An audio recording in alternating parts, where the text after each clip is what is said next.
So tonight I have a blind, and I'm doing 1924, and I believe it was batch three, and which was a sample from Dean from our that Bourbon Dude group and the Discord, and the 1920, um, which is the upper end of the Whiskey Row series from Old Forester. Now, I am a huge fan of the 1920, and anytime I've had samples of the 1924, I like it. But just going off what I remember of the 1920, I'm always like, yeah, it's good, but it. I'd rather have the 1920. For one, I have yet to see a 1924 on the shelf. And with an MSRP of about $120, I can buy the 1920 at the PX for. I got this bottle for $45, and I believe it's gone down because I'm wanting to say the last time I saw it, it was like 48. I may be wrong on that, but I know it's under 50. Out in the real world, I see it anywhere from the upper 50s to the lower 60s. Still way more available, way more affordable than the 1924. Now, so when Dean sent me this sample, I thought I need to get some 1920 because I want to do a blind. I want to test my theory. Um, so the other day I was at the PX and I grabbed me a bottle, and so now here we are. So I have a blank Glencairn, and I have that Bourbon Dude. My wife here was nice enough to help me out with this, so I don't know which one's which, and we're going to get started.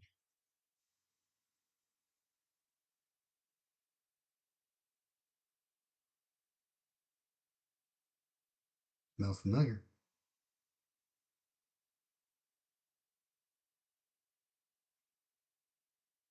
Smells just like it. So the nose isn't helping me out. I get it's kind of a deep, dark, what I relate to like dark chocolate and pecan. Um, there's some oak in it. Now, the major difference between these two is the 1920 is 115 proof, where the 1924 is 100 proof. So there may be a difference. I didn't do a warm up pour, so I'm going into this one cold.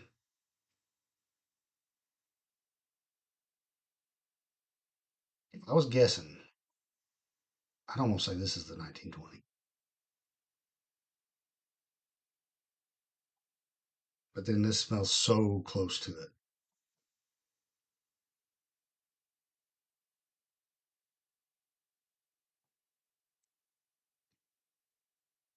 Hmm, okay, so that's way softer.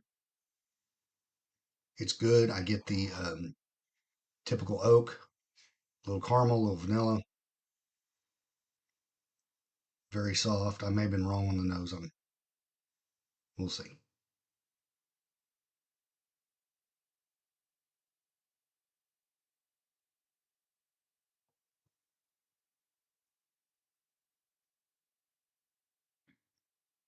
I damn. It fell apart. Oh, I was hoping one would blow the other one out of the water. Um, this isn't really helping the case to say that the 1924 is so much better than the 1920, or even that the 1920 is a lot better than the 1924. Mm,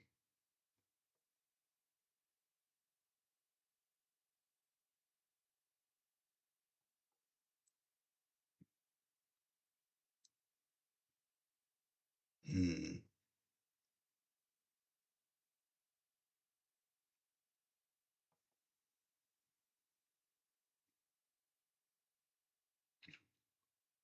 Okay, the one that's the TBD, I get what I expect from the 1920. It's that dark. It's that uh, pecan dark chocolate. It's more. It's a more rich.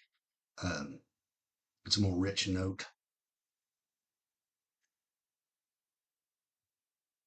And I think I'm getting a little bit more heat off this one. Take another sip.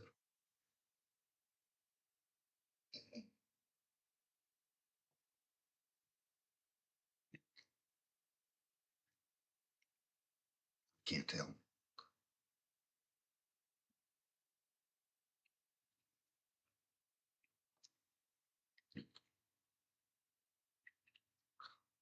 They're both good. Neither one is phenomenally better than the next one. They are virtually identical.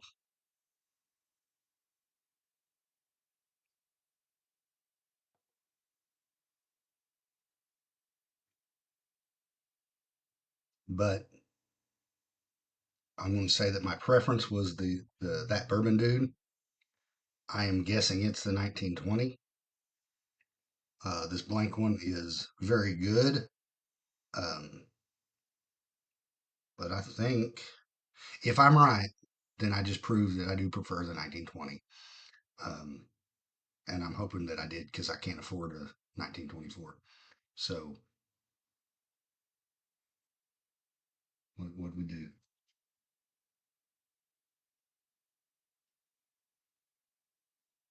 That's correct. I was first blind I've ever been correct on. I'll be dipping shit. All right. Now that being said, I did prefer the 1920, um, but it's not. Neither one of them blows the other one out of the water. They're very good. This just proved that as good as the 1924 is, um, just with price and availability, it's 1920 all day. So uh, now that being said, we get a rinse. We'll reset there. So now just looking at just the 1924,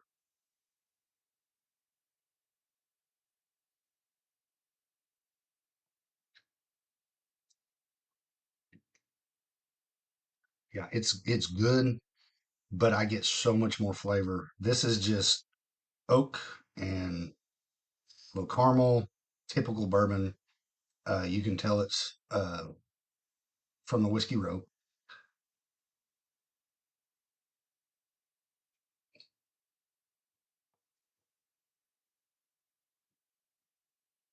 But that 1920 is just so much more flavor. And it may be because it's the higher proof, because I know that does impact it, but I get so much more on that 1920. Um, but anyway, I was surprised that I was able to get it. I was kind of worried because I don't usually do well in blinds, but I'm glad it went the way I wanted it to. Anyway, that's my blind of the 1920 and 1924. I hope y'all enjoyed.